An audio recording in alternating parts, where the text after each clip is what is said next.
On the ad-free show's Q&A, Al Snow gave his thoughts on the AEW roster as he said, "You have too many people. Understand that every one of those people that's under contract is an investment. You can't market and properly commercialize all of those people because you just don't have enough television real estate to go around. When you have the television real estate, you can only sell one product. The more you broaden the spotlight, the dimmer it gets. Laser focus on those that they want to sell. Keep that depth that you've got enough that when you need to build somebody, you have somebody significant."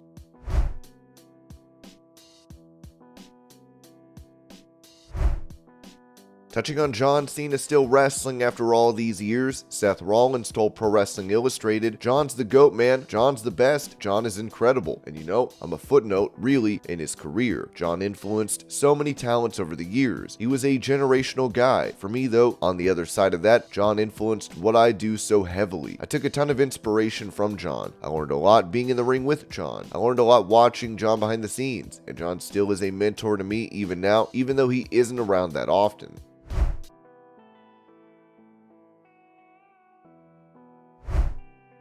When talking about Bobby Lashley's current run in WWE, Kevin Nash said on his Click This podcast, "I love Bobby. He's a sweetheart. He just always seems to be missing something. I don't know what it is." Maybe, in response to Oliver asking if he meant Lashley's promo skills, I think he across to me like he is a nice guy. He's not a killer. Bobby Lashley's just not a killer. He's a nice guy. Brock Lesnar, he's a nice guy, but he just has that something in him. Yeah, when Oliver says danger, Bobby Lashley, if you said please, I've had enough, I think Bobby would stop. I think Brock would stop you 2 more times.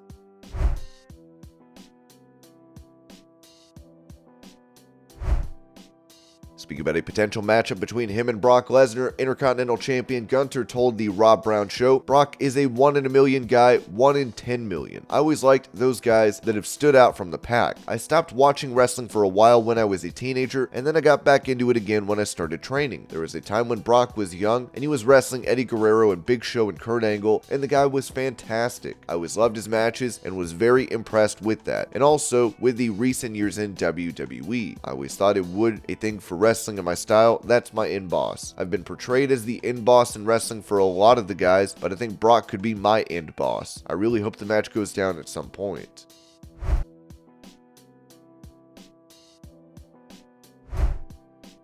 With many potential buyers for WWE, AEW President Tony Khan was asked about interest in a sale, to which he said on the Mark Hoke Show, "I don't know exactly what will happen there. I've been told, and I think they've said publicly, that there may be a sale process. If there is a sale process, certainly I'm interested in it and potentially being involved in it. We'll have to see what that process is and who exactly they'll let get involved in it. Certainly, I'm interested in it very much."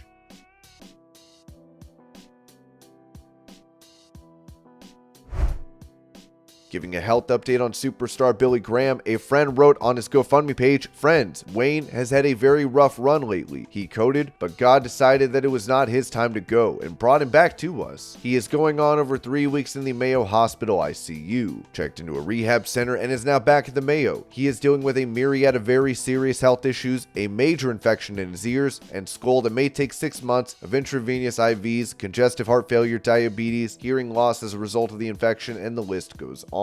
He is facing a long period of rehab, and his insurance will only pay a portion of this. He is facing at least 2 months in a skilled nursing facility. Once he is stabilized and released from the Mayo Hospital, Wayne has lost 45 pounds in the last 3 weeks. Wayne's wife, Valerie, is doing the best she can to work full-time while also doing all she can for her husband. They are facing mounting long-term medical-related bills. Any amount would be greatly appreciated. God bless you, and thank you. Prayers would be much appreciated."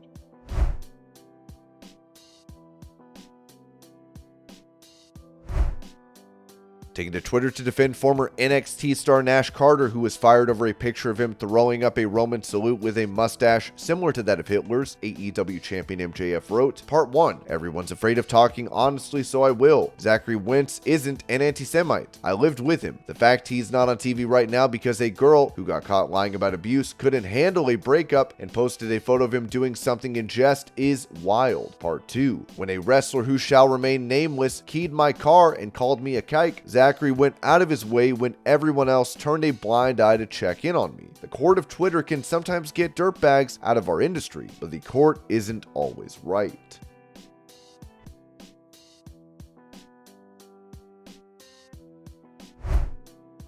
When asked about a potential run in AEW, Mandy Rose noted during that previously mentioned interview, "Oh, that would be nice to reunite with Saraya in AEW. Oh yeah, oh my god, I could reunite with Dustin Rhodes too. I have a few little old schools that we could reunite. I haven't ruled it out for sure coming back to wrestling. It's not like the boots are hung up and stuff. It's not like that, but right now, it's not my main focus, but just right now, it's not my main focus, but definitely for the future, maybe. We'll see."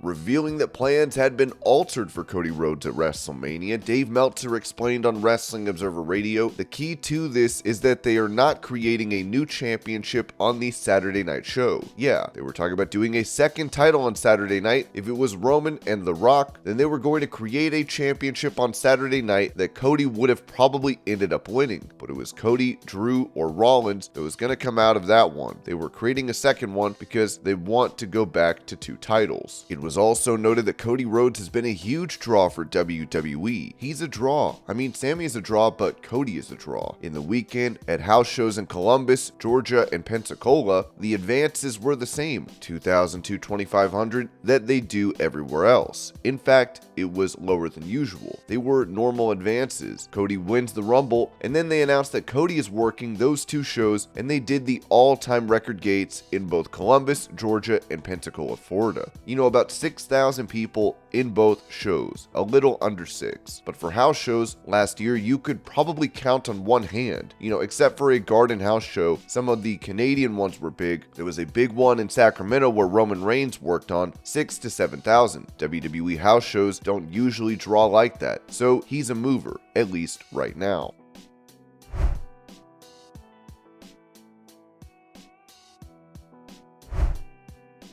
In some unfortunate news, former WCW star Charlie Norris passed away. As Cauliflower Alley Club wrote, "We are once again hit with sad news with the passing of Charlie Norris at the age of 57. As always, we send our condolences to his family and friends during this most difficult time. Rest in peace, sir."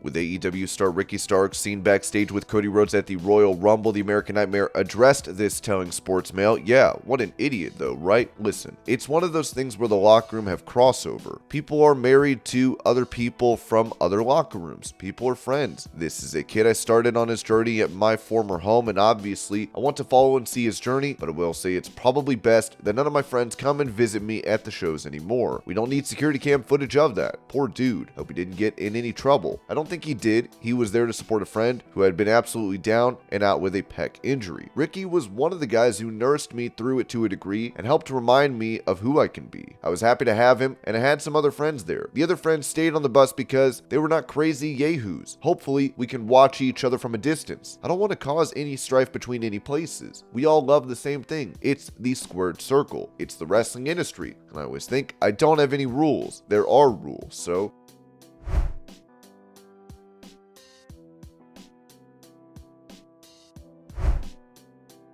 When asked about possibly returning to WWE, Chris Masters told SoCatch that, "I don't ever feel like I'm coming back to WWE full time. For me, it would be great to just come back to the Rumble to sort of make amends with certain people in the company, but to also show the WWE Universe the polished performer that I've become."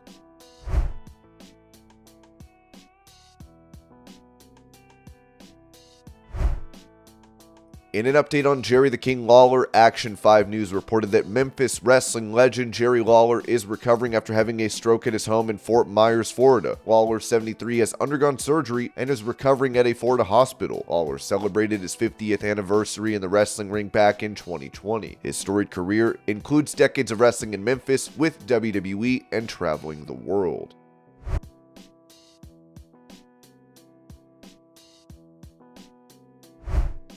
On his Hall of Fame podcast, Booker T confirmed that his Royal Rumble appearance was the last time he'd wrestle, saying, "I'm going to tell you right now, I think that was the last time people are going to see me in the ring. A reality of wrestling, I'm going to work with my students, but as far as putting my boots on again, that was the last time." It's kind of sad too. I'm kind of choked up about it a little bit. It was a great exit for me. I don't think it could have been better than that, but putting the old boots up, it's kind of hard. I think that was the last time putting on the boots and getting back in the ring at that level. I think that's the last time I really want to do it at that level. I don't think it can get better than that, seriously. I want to thank all the fans for that moment.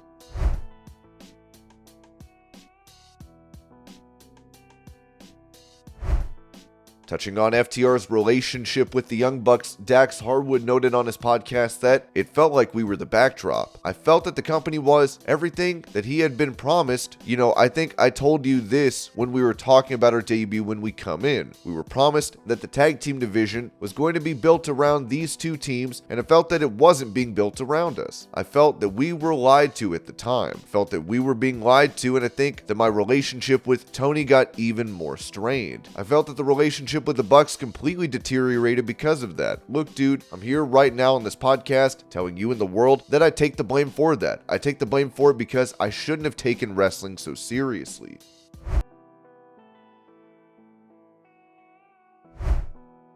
With him wanting to get back between the ropes in the future, Paul White told Metro UK, you know, there's been some setbacks personally. I mean, I've had a couple of injury setbacks, had to get a knee replaced in August. That knee was bad for 12 years, so it could have gone any day. It's like kind of like that tire on your car that you know you should change but keep driving anyway. But we're good now, and hopefully we'll be back in the ring in March. Everything's on schedule, so we're looking good.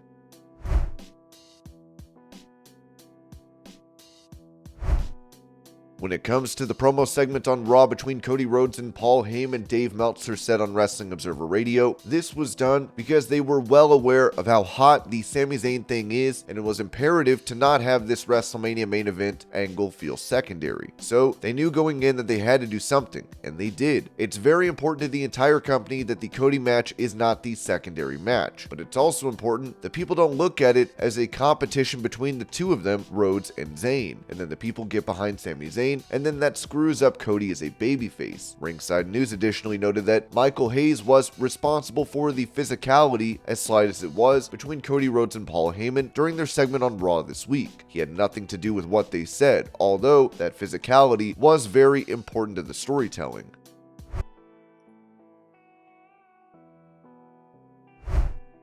With it previously reported that Alexa Bliss is taking a break from WWE, she recently went on Twitter to write, "Don't worry about where I've been, you'll see soon."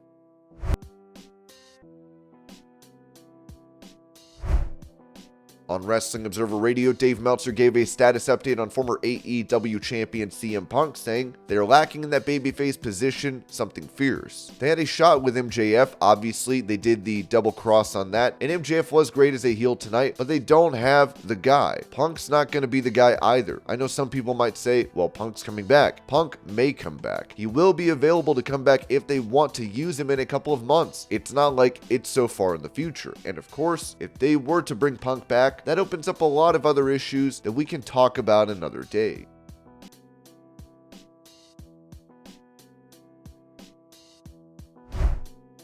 Touching on the immediate future for Matt Riddle, who has not been seen in WWE for months, Ringside News said fans who were hoping to see Matt Riddle on the road to WrestleMania might want to stop reading here. WWE has zero creative plan for the original bro at this point in time.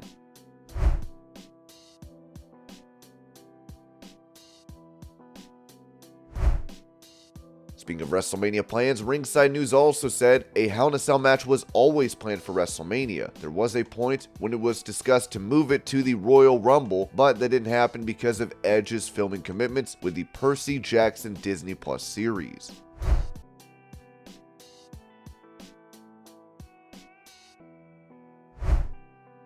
Giving a health update on former WCW star Conan, it was said by the Wrestling Observer newsletter, Conan's health has gotten better since going on dialysis. Before that point, his kidney issues led to all kinds of problems, including the loss of taste in his mouth, and he lost 70 pounds and was getting maybe 2 hours of sleep a night, which spiraled things even worse. It is a lot better now, as he can taste and he's getting sleep.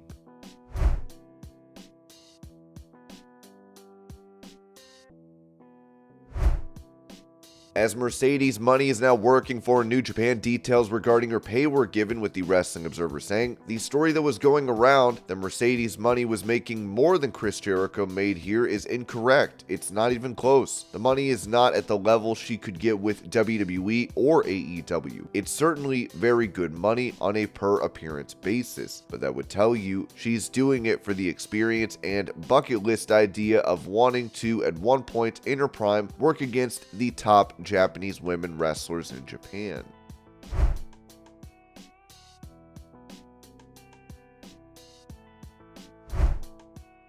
With him previously calling CM Punk a cancer and telling the star not to come back to WWE, Seth Rollins addressed this on Fox Sports Radio. Well, I don't need to repeat what I said about Chicago Phil in an interview last week, but I'm sure if you need to, you can Google it. Look, the bottom line is, it's the same thing as with Logan Paul. Punk and Logan Paul are two different personalities, but they're both as selfish as it comes. And if you're not going to help, then I don't want you to be a part of our industry. I don't want you to be a part of our company, and that's all there is to that. And here's the thing that I will say, one thing about Punk, and end it on a positive note with him. That guy has given my career so much that it pains me to have to say bad things about him, because he helped me out. He really did. He's been a good guy to me for a lot of my career, but for whatever reason, the past maybe 6-7 years, he's in a different headspace, and we're not on the same page. And to see kind of what he's done and taken, it's all about him. I'm not a fan. I'm just not a fan. Not a fan. There's a place for him, man. He's got a lot to give. I just wish his head was in a different spot.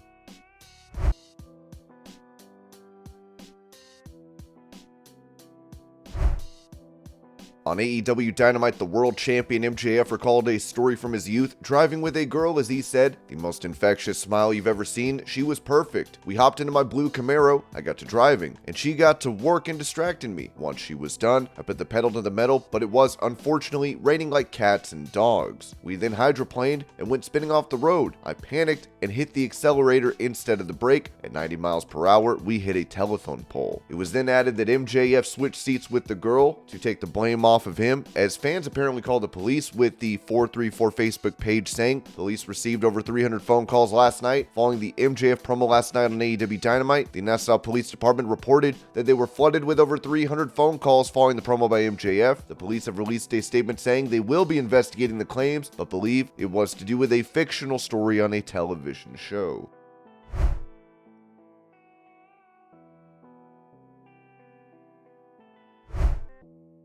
With Vince McMahon returning to WWE and once again being the chairman, he is back to get the company sold, but it seems this could be causing issues. The Wrestling Observer stated, "At this stage of the game, the belief is that McMahon's presence is a hindrance and not a help in these negotiations. Although, as the largest stockholder, he is also the key beneficiary financially if and when the sale goes down, and for that reason forced his way into that process. If a sale takes place, McMahon is set to make a fortune from it." With it also said that, at press time with a stock price at $88.50 per share, the company's Wall Street market value is $6.5 billion.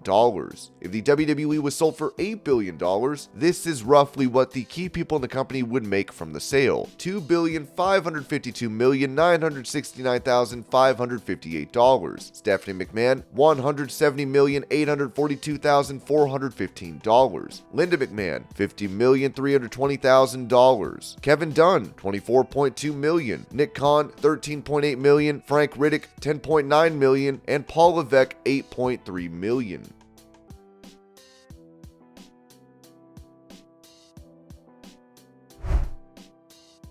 With JBL parting ways with Baron Corbin on Raw, Dave Meltzer noted this about the angle on Wrestling Observer Radio: "They gave up on it. Obviously, this wasn't the plan. The guy in charge, that's Paul Levesque, felt it wasn't working and that was it. Where they go with Corbin, I don't know. It felt very much like a burial for Corbin. He's had so many gimmick changes. There's nothing wrong or right with him, but in the pantheon of stars, he's just not at that top star level. I think they wanted him to be at that level, and they gave him every chance to be at that level. He's just a guy, a tall guy, but he's just a guy."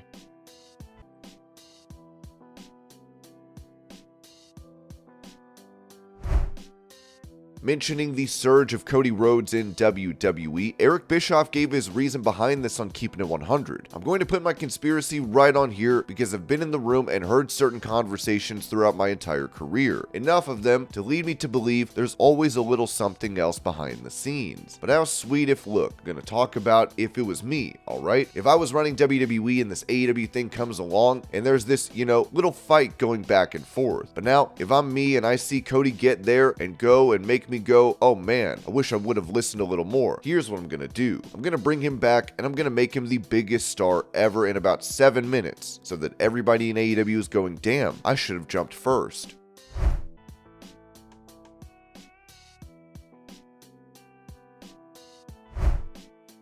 Pro Wrestling Bootmaker Jose G. Sands recently made a post on Instagram, which seems to indicate Randy Orton is preparing for a WWE comeback, as he wrote, "I haven't made them yet, but Randy Orton contacted me via email for his return. Currently, Drew McIntyre and Bray Wyatt are some of the biggest superstars. Today I received an order for boots for Cody for Mania." And this was your pro wrestling news update. I hope you're all having a great day. Thank you so much for watching, and I'll see y'all later.